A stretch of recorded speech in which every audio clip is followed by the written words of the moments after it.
Hello, friends and family. I will check in. It's been a few days. I'll do a life check in right quick since that's what's going on.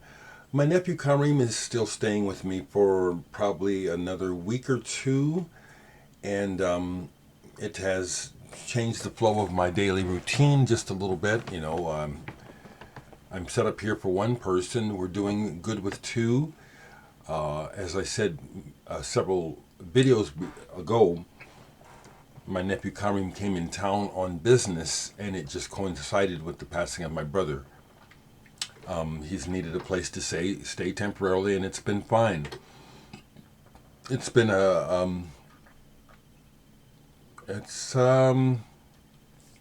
it's been good because my opening of my home to him is genuine, and he's not a burden.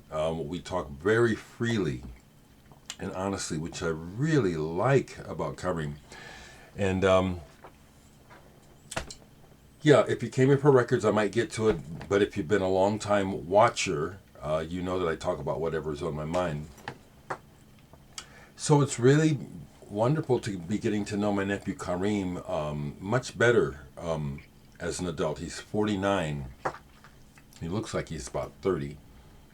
But he's really much more business oriented than me. And if he were not my blood, there's things that he's interested that would not interest me at all.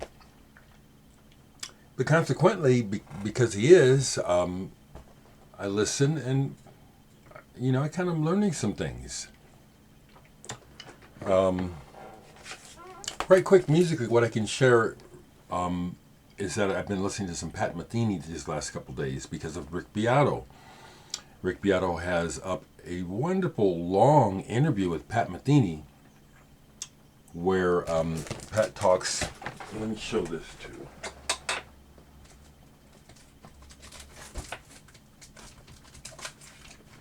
Pat talks a bunch about his stuff. And it was interesting to discover that I was one of the 800 who bought this album, Bright Size Life, when it came out on ECM. Now that was not eye-opening, but it was also a perspective giver. Because in general, when we see records like this, you don't necessarily think it, but you just sort of assume, well, it sold well, which means you think thousands of copies. And to find that Pat Metheny's first two albums for ECM both did not break 1,000. And I'm proud to say I'm one of the people who actually bought this when it came out. This is my shelf-worn copy, and it's a wonderful album. I'm going to play it again when I get off this morning. I also listened to Offramp because of the talk about the song James, that was written for James Taylor. And the middle part with the interesting changes that he was saying people have difficulty playing over. Really enjoyed hearing about his development. And more perspective. I have many of those early Gary Burton records.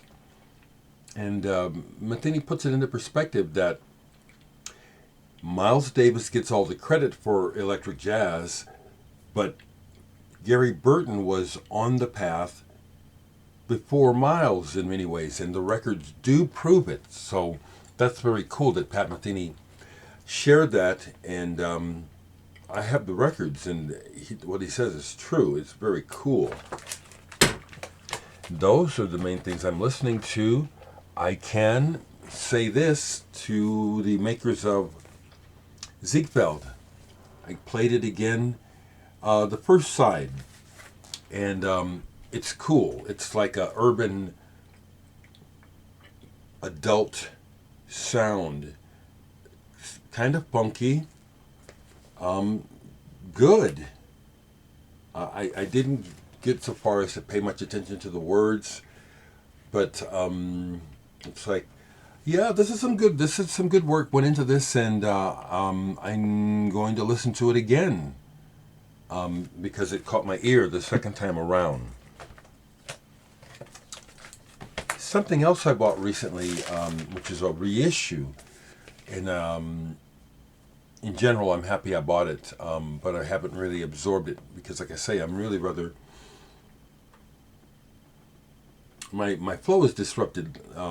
Living with my nephew Cameron, we're spending a lot of time together, and I'm working on some other projects. But Tully, Sea of Joy, this is a soundtrack apparently to a surf movie that I'd never heard of. It's an Australian band, I believe, and apparently this originally came out on Harvest, because this is a pastiche of the original label on the reissue label. And it's not surf music, it's this kind of folky with flutes and female vocals and even pastoral in parts. But when I saw this in the store, I couldn't remember whether I'd seen it or not, but it struck me that I think this is something. And it is Sea of Joy by Tully. This is nice. I'd also like to share that I'm seeing posts online now from people in Europe who have bought my new album Future Still. That really is wonderful to see that the album has made it across borders. Wonderful to see the posts of the album, and people are, to a person, saying how much they really like it. It is good. I did get some unfortunate news from the record label. They heard from the pressing plant that does the album, and the second pressing has been ordered, but there's a delay, and it's due to COVID. COVID is fucking everything up. You know, everything from trucking to everyday shopping. And so, if you see it, get it. Because we don't know when the repress will be, if it will be this year. I am basically out of it. I've got a couple of copies I'm holding for friends. This response has been just fan-frickin-tastic. Okay? So, the last thing I'll say to the public in general is that if you leave comments and you ask me questions or you say things and I don't respond to you, especially when it's obvious you're not my friend, well, that's the reason why, because you're not my friend. Be well, people. Be a spark in the darkness.